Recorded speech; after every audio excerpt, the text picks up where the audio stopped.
I can have your attention, please. As the oldest grandson, I will kick this off. New format for us. What?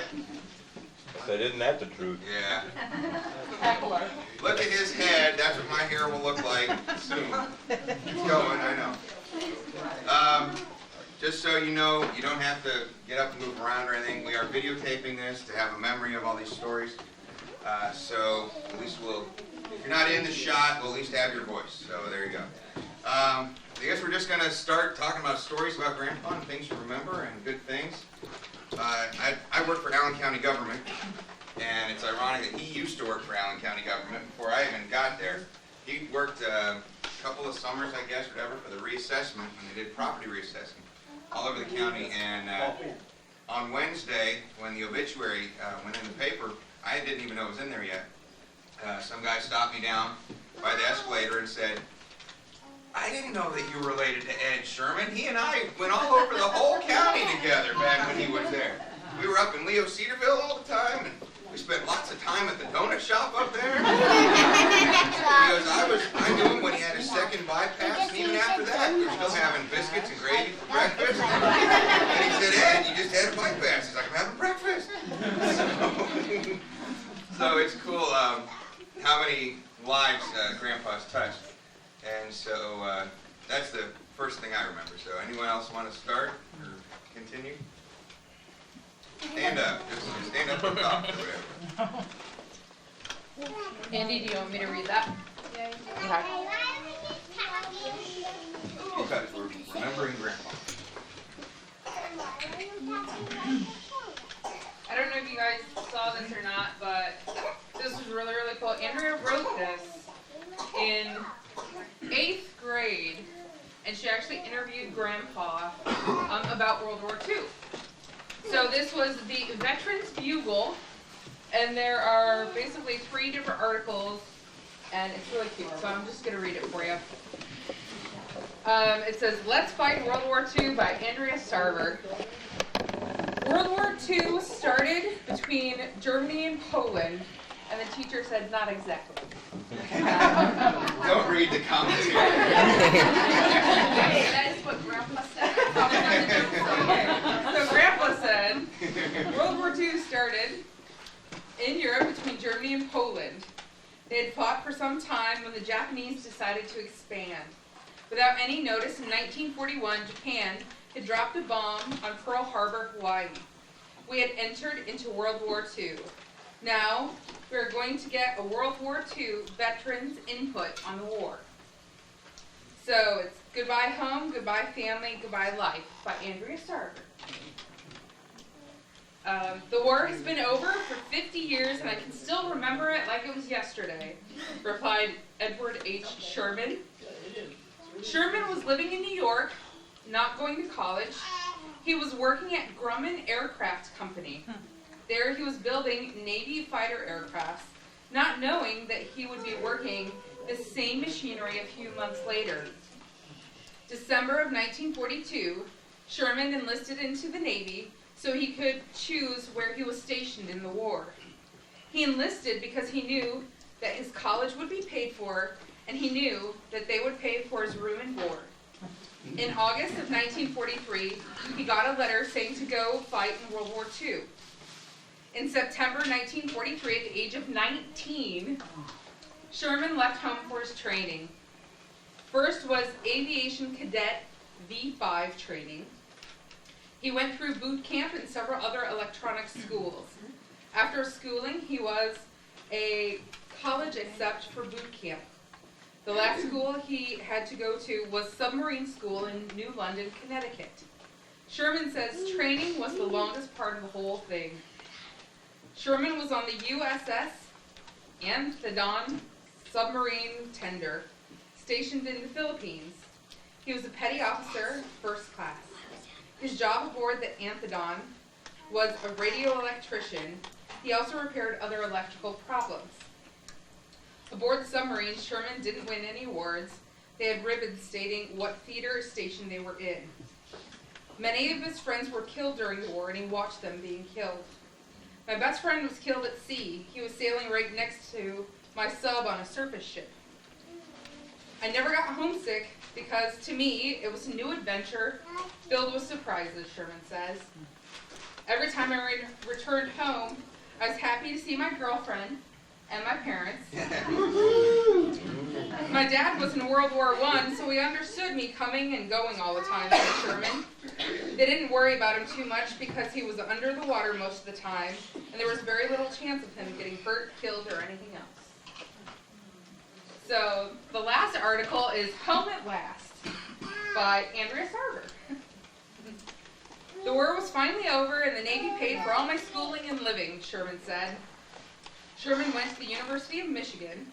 He lived in an apartment around the U of M campus in Ann Arbor, Michigan. While he was in college, he got married to Joan Huntsdorfer and had a daughter named Linda. I feel that I didn't make any sacrifices while I was in the war, Sherman says. The main people he thought made sacrifices were the people living in America. They went through rationing. And rationing is when people can't buy as much as they need. They had to do without to give to the armies. And now that I know more about World War II, I can actually talk to Grandpa and have something to talk about. This newspaper has brought my grandpa closer together.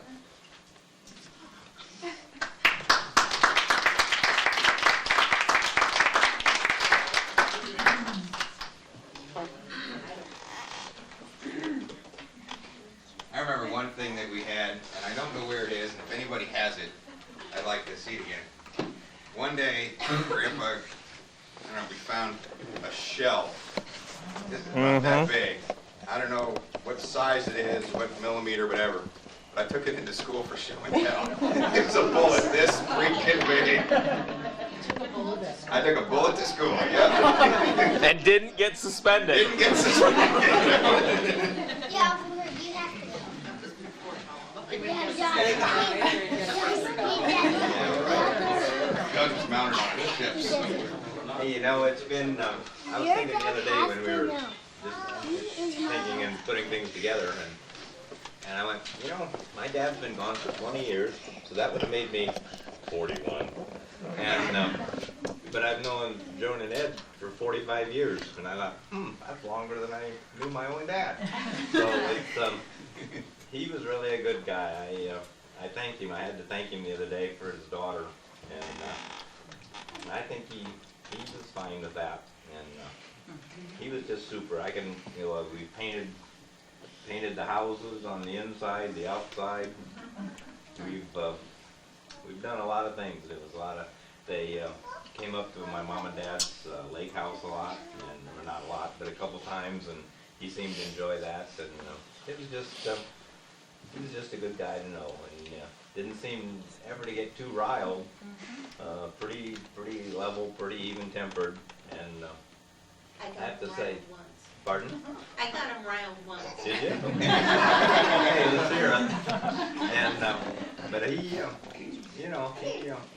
kind of quiet in his own way, and I'm sure that there were things that he didn't express or that he kept to himself, maybe. But I think he was a pretty good guy. So that was my take on Dad.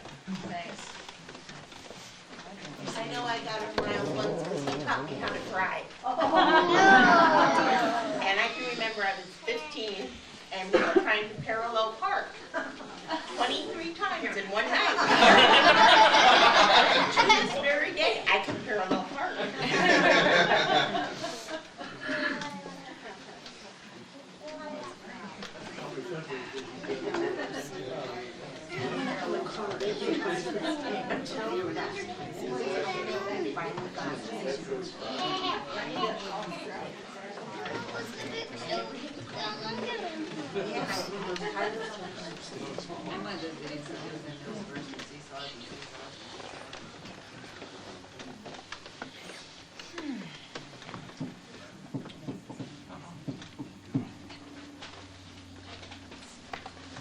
Who's next?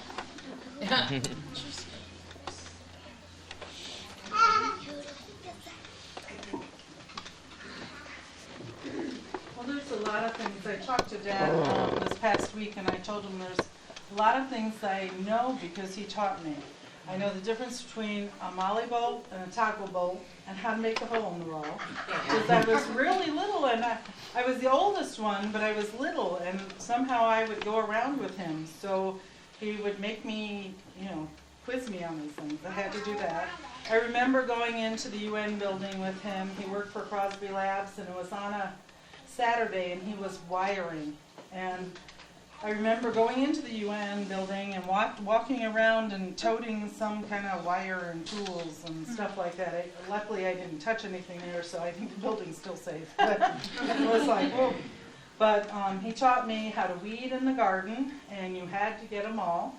It wasn't like he loved landscaping, but we, edged and did all that stuff, and everything you did, you always had to do it right.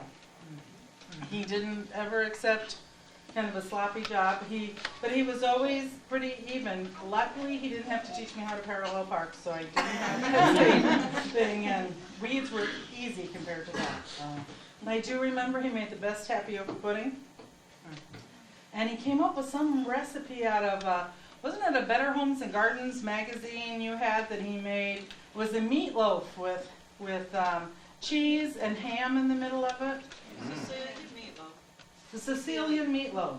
And he thought it sounded like a good recipe. And sausage pot pies. And those pot pies. And it wasn't like he wanted to be in the kitchen all the time, but he would do these things. But I think it's because he seemed to have patience to do them. He would stand in there, and he could do it. Mom always was like, we were going to hurry up and make the meals. And he was like, it's okay. He would just, it was fine if she did 99% of them, but then a couple things he came up with that he did. So And his crumb cakes, too. And his crumb cake. Was there anybody that didn't like his crumb cake? I know. And it was on the Bisquick box, but yet, and it came out great. And somebody else would make it and it didn't taste like that. So I don't know that. And then otherwise, Donna, do you remember, did you like the English muffins that they put in, that he toasted in the broiler? The cheese dreams? No. Cheese dreams. I don't know where cheese dreams. You take the English muffins and then put butter on them and cook them in the broiler so they got crispy. Yeah. And there was just certain things that I remember that was like, oh, Dad But really he didn't liked. call it tapioca, it was a bowl of starch. A bowl of It's a big bowl of starch. Okay, I thought it was tapioca. Here and it was having that starch. Okay. There's just all sorts of things when I look at him. He didn't give you a big dissertation about anything. I do know that I could always share the music, like 1812 Overture, William Tell. Mom was never much of a classical music person. Dad loved classical music, and I do know that he and I shared times. If Mom was gone, and we could listen to some of those, and he loved that. Yeah, so those were things. There's just different things that pop in my head that I remember. I did those with Dad. Does everyone remember, was it a quadruple bypass? Mm-hmm. Yeah. I remember walking into the hospital and looking for the pole because my grandpa had a zipper. Down his chest. But it was all the staples that they had stapled his chest. But I was little enough that I thought they just put a zipper in Grandpa. And he played along with it.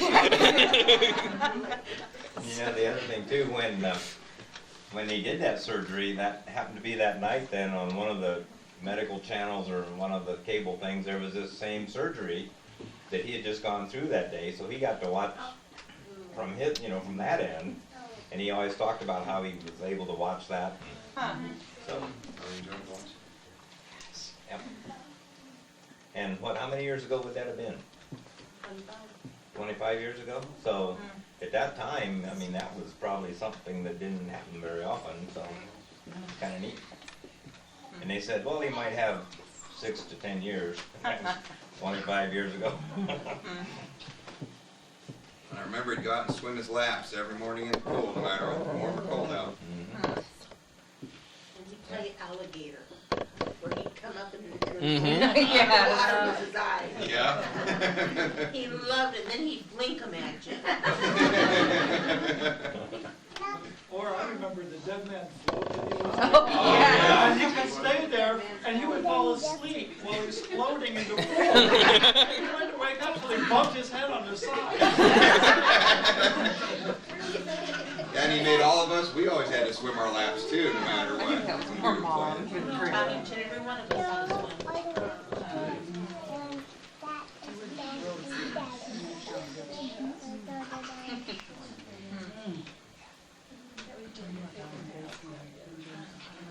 Oh yeah. Yeah. Who was it that actually went into Grandpa's Workshop. workshop? Oh. Because I mean, we were down in the basement in Silverleaf, and I was like, oh, it's the dark zone over there. I never even went near Grandpa's workshop because I was not allowed in there. The 2 bar stools that we have sitting by our kitchen table are from the workshop. Oh, really? So you did go in. Yeah. And he carried his tools in those blue Magnavox bags. No, Lincoln National Bank. Oh, they were Lincoln Bank bags? Yeah. Yeah. Was that from the marching band treasurership or something? I think so. The other thing we always had to buy him. My one grandma always was. You always knew what to buy her because she was a long sleeve, high neck blouse kind of lady. That was Grandma Dumford, but Grandpa Sherman always had to have a collar and a pocket to put all his pens in. Yeah, you couldn't buy him a shirt unless it had a pocket. Or his glasses, or his pens, or his calculator, or whatever was in there. He always had to have something in his pocket.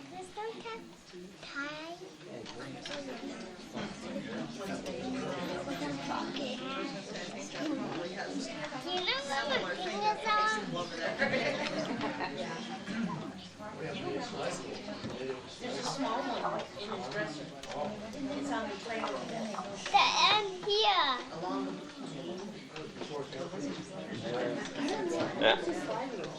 I guess the one thing I remember about like when we were when Grandma and Grandpa lived at Silverleaf was when Grandpa would do all of his traveling, and he would always ask the stewardess for a deck of cards so that he could, play cards on the plane, and then he'd take that brand new deck of cards and put it in his briefcase and pull out his old ragged deck and play cards with that. And they had an entire end table drawer just completely full of brand new decks of cards. And anytime we wanted to play slapjack or anything, we could go over and get a deck of cards. And because Grandpa would always go on all his trips, and he'd always bring back cards and silverware.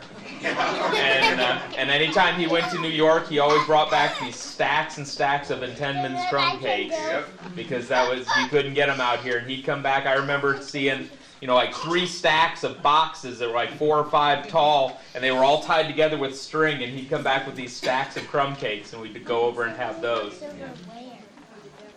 One thing I remember about Grandpa, every morning when he used to work at Magnavox, so I got to meet check his smooth station checker to make sure he got everything smooth. And then sometimes in the morning I get up and right before he got out of bed, I pretend to write my hand around his chin, tell him I'm shaving you, Grandpa. And then I remember along with Linda in the gardening, I always got to be the one to go help Grandpa in the garden and do the weeding to make sure that you always got the roots. You got to dig far enough to get the root out. And I absolutely do not like earthworms, and he always loved to make sure he found them and dangled them in front of my face.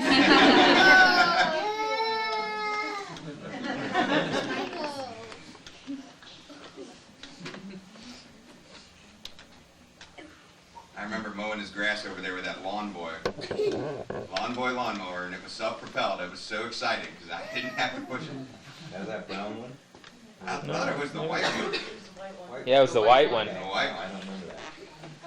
And the crazy car Oh yeah, that crazy car. at Silverleaf that we used to get out of the shed, and Grandpa would get it out for us, and we'd play with that. I don't know how many of the other grandkids remember it, but I mean, I know we used to ride that up and down the sidewalks at Silverleaf all the time. Was that a toy that you guys had, or when did they get it? It was mine. It was yours? That rocked. That was cool.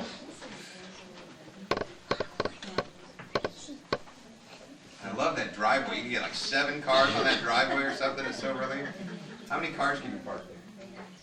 Probably 6. 6? Yeah, 3 and 3. You can go 3 and 3. Okay. I remember how patient he was. I just popped in my head. I'm thinking, I think Grandma must have been pregnant for Steve or Barb. It was in New York. And you'd go to, didn't you go to Dr. Stevenson? That was for me. Huh? That was for me. Okay, Dr. Stevenson was the doctor you went to have the babies? Yeah. And you would be in at an appointment, and Dad would drive us around. We had that blue Ford, I think it was blue.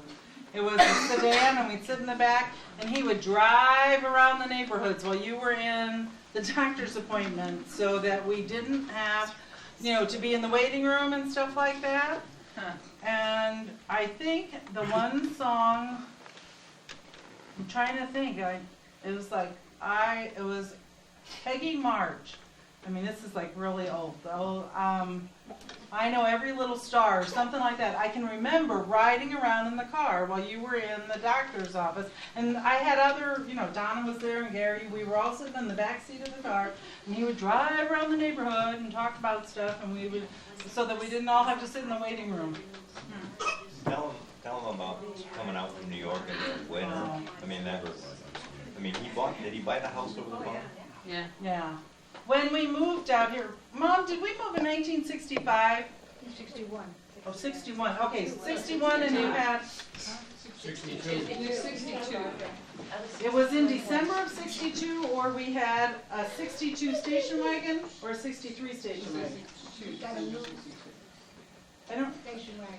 Right. We had the brand new station wagon, and we came out here December 15th. 1962. Okay, and we left New York, and then from 750 miles from where we lived in New York to, to our house in Marvin Drive.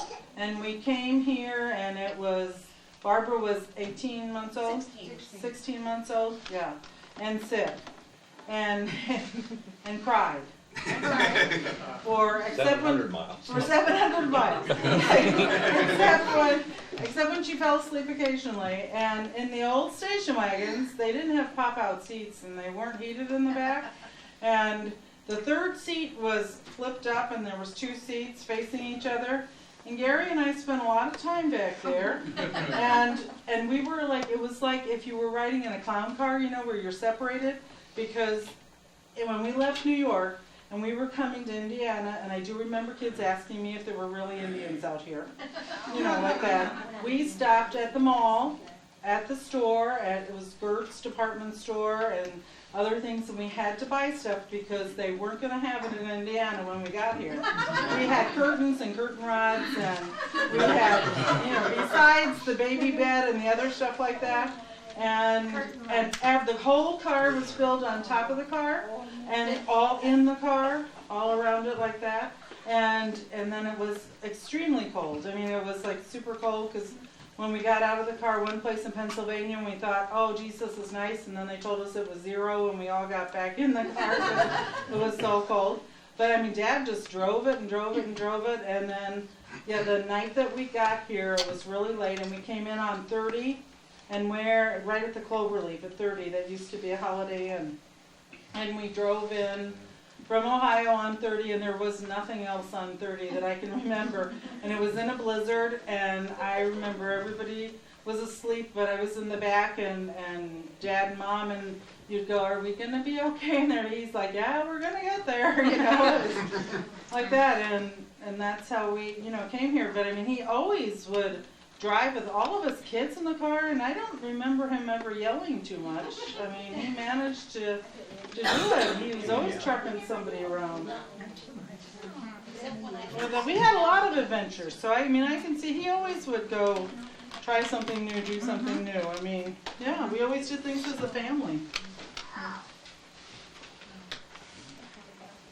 I remember one time leaving from a band competition after I graduated high school. I came back to see Northwood March at Penn High School in Mishawaka, and I got lost there. So at midnight, 1 o'clock in the morning, I'm calling Grandpa because he's the human map and knows everywhere in Indiana on how to get to it. And I'm like, Grandpa, I'm in Mishawaka. I can't find my way out of here. And he sat there and he was like, well, what's around you? And I told him and stuff. And he was like, oh, just keep going. And you'll get to the road, turn right.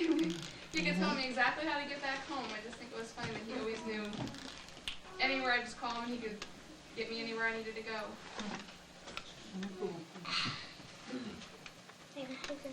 Well, within the past couple months, I was riding with Dad, and this is something I don't think he had told Mom, and he had never told me this before.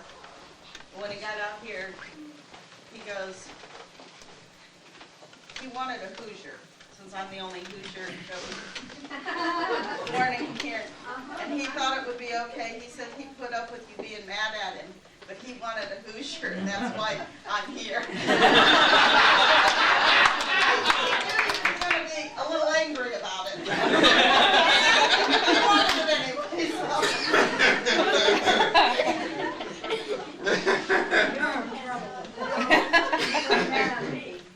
Don't you remember you used to blame me for the thing you got pregnant with her? Yeah, it's my fault. I don't know. She got my fault, but she got pregnant with it. Well, that'd be a medical marvel. Well, I can tell you why, but I will say one thing. Linda was talking about moving here. They moved here. We had just moved in our house on Marvin Drive, and they moved in next door. And you must have come over probably to check the house out and left the kids at the motel. And they knocked on our door to ask to get our phone numbers in case so the kids could call if they needed some help. And they kept knocking on the door and said, "We're from Long Island."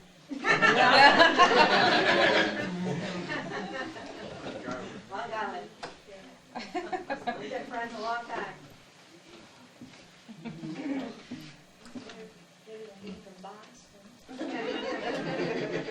I always think of Joe and Ed from Long Island. She lost her accent. Yeah. Most. She's got some Most. key words. Most. Yeah. But if you get a rile, it comes right back. Yeah, right.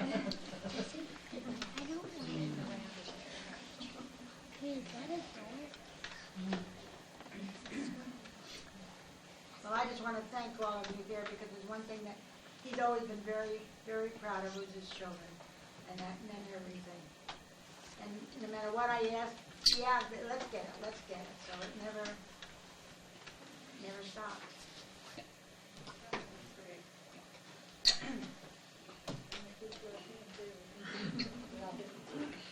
You guys take a whole bunch to Disney World one time? Yeah. You would have to take all the kids to Disney World once? Oh, yeah. Oh, yeah. Yeah, and some girlfriends. All the Disney. Yeah. Yeah. We're down there. How many was it? 13. Yeah. You two down there, Disney World? Charge over They're like, I never had it, when the party of 13, come first, so we can get that. We met you in San Francisco one time, too. Oh, that, yeah. Should be over that. Went over to Deer Valley and had That was That bakery going out to business was a California. very important thing. All the guys came home, they had a bar before they came home in New Jersey. I didn't want that. But I wanted the bakery place. It got to the point where all the guys came home with rolls and bakery goods and they didn't stop at the bar. He was the young We used to bring stuff to our house. Yeah. Remember when we used to come to the car, we come with all kinds of bakery stuff, but we go out there, yeah. We find drive with him. The ride bread, that's why you go out. The rye bread, You yeah. brought me a birthday cake, happy birthday, Darren, or put it in my freezer, because you got it on the Christmas time. Oh, yeah. No, he was a wonderful guy. Sometimes he was a problem, but he lately, though, I would tell him something, and I'll say, why don't you do it? Because I don't want to. When did he ever say that? Never. I don't want to.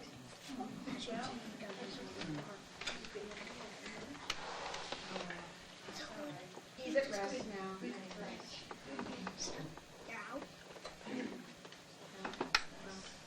One thing that I remember now, I think about Jordan, my own son. He always goes head first into everything, and Grandpa always tend to put everything, whether it be he was spraying out the garage and slipped and fell, went backwards head first, or he went through the wall head first. I don't know how many holes we patched up because Grandpa's head made his mark in the house. Well, stop and think about his head too. I mean, how many times did he fall and crack his head open? And we had more stitches and staples in his head than. Wow, it just bounced.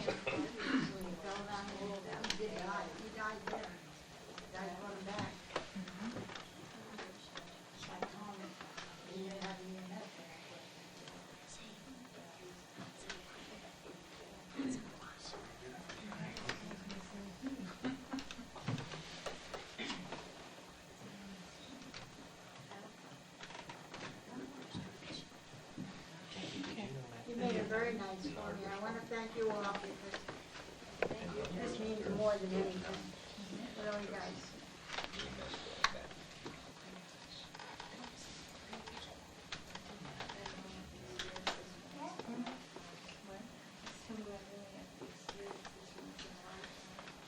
You remember the time that I used to flash the light in your bedroom? I went to bed early and I take the light. She didn't like that. Under my patio door and flash it in their light. In their room, in the bedroom, trying to annoy him. Because you always up that late. What to do, I was playing bad. Yeah, yeah. That's all right. Those 2 a.m. Denny runs. Oh, Denny's. yeah. Oh yeah, Denny's. That booth in the corner at Denny's. I think there's a plaque on it now. Yeah. Because that was the only place in town I think that would hold us. I mean, we couldn't go to And they happened to be open at 2 o'clock. and they were, yeah. Well, but I mean, we couldn't go to a school band concert or a play or anything without going to Denny's afterwards. Yeah. That was. Yeah. That was the only place that I'd walk in and say, I'll have the And I still got some of those syrup cups. Yeah, I won't let Amy throw them away. Still got them, Grandma. Remember when we were traveling down, we were at what was it, a restaurant, we had to get that mug Dad liked. We were at the restaurant drinking, and he loved coffee. He always had coffee, black coffee, and and then he'd take his napkin and folds it up in a little square on the side of the cup. But there was some mug that he liked. Was it a Marriott or something? It was gold with a thing. We had to take the mug out of the restaurant because he liked With it. the cream color mug with the little gold emblem. Yeah, with the little gold emblem. I don't I remember. don't know where he got it, but that was his cup. That's how I learned how to do that. I guess.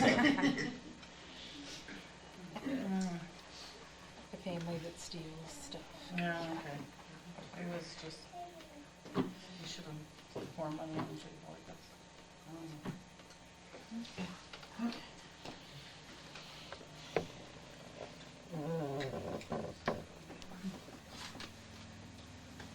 One other thing else that I remember, I just remember Devin always doing this. He'd always have to go up and squish Grandpa's nose and move it. I thought it funny when he sat on Grandpa's lap to be able to squish his nose, because it's the only nose I know that can just move to every side of the face.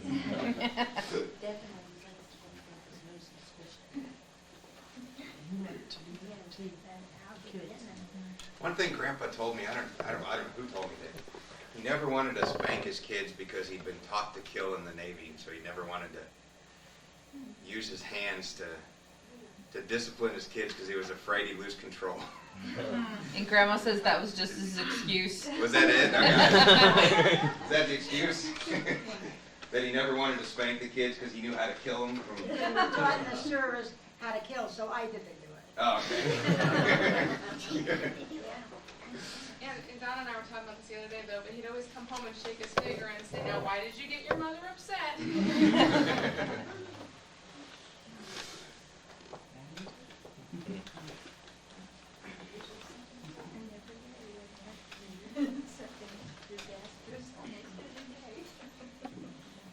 Does anybody still have the platter that Grandpa always used at Silverleaf? And he used it over at the other houses too. Was it red and green flowers or watermelon or something? Oh, the It was hamburger platter. The hamburger platter that Yeah. Grandpa used when we would all get together, and there would be I remember there being 65 people at the house for family gatherings. I'm sure it wasn't actually that, but the perception of a young kid. And Grandpa would cook what just seemed like an endless supply of hamburgers and hot dogs, and he had that platter. It looked almost like an 8 type of orange colored meramine, something like that he had, and that was just Grandpa's platter. That he just would put hamburger after hamburger and hot dogs on that platter. Yeah, I don't know what happened to it.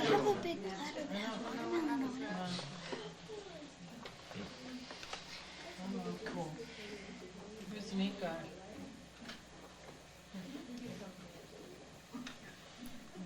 Plain hamburgers. That's the Yeah, other plain thing. everything. Plain hamburgers. Nothing on He them. didn't like mayonnaise, ketchup, mustard, anything. He always wanted them plain. Except in his most recent years, then we went to barbecue sauce on everything. Just making up for If it. he could, he'd put barbecue sauce on his oatmeal. Oh, no. Idiots. Yeah, chocolate, right. I always remember using a fork for everything too. He wouldn't get his hands dirty except for potato chips. And even recently I see him told him try to do that with a fork, but it didn't work very well. But he'd always use a fork, stabbing his french fries and everything that you would think was a finger food, and he'd have it on a fork.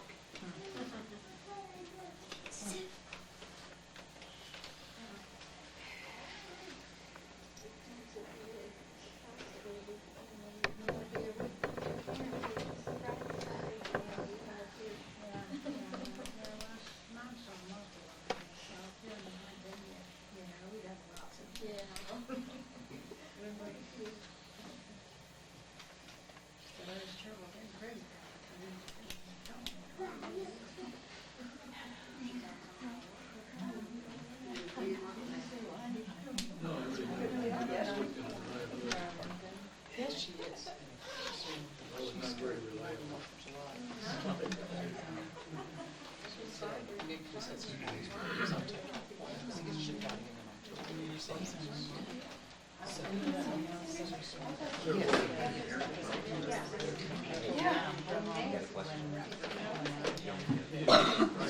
All right, well, thank you, everybody, for coming. Of course, I don't know if there's a formal way to wrap this up or not, but what time do we have to get out of the room?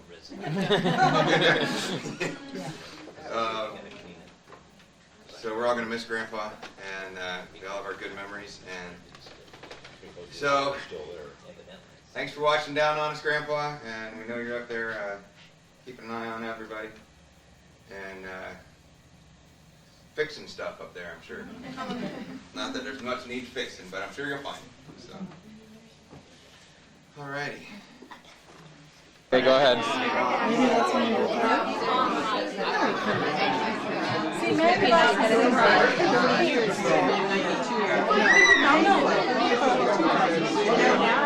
but their colors aren't the same. Like the traditional. I don't remember. Evidently. There's probably 20 years. I don't.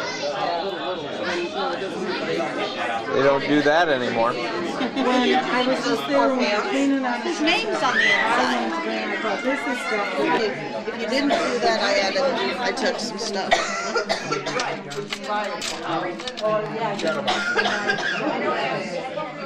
She got it from. Do you remember where you got your shadow box from? It was from.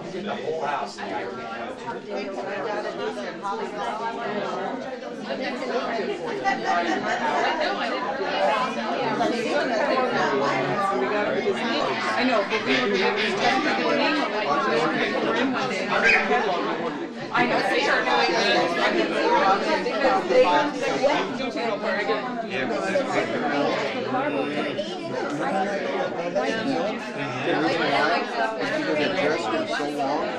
That I had to scoot her seat forward when she drove over.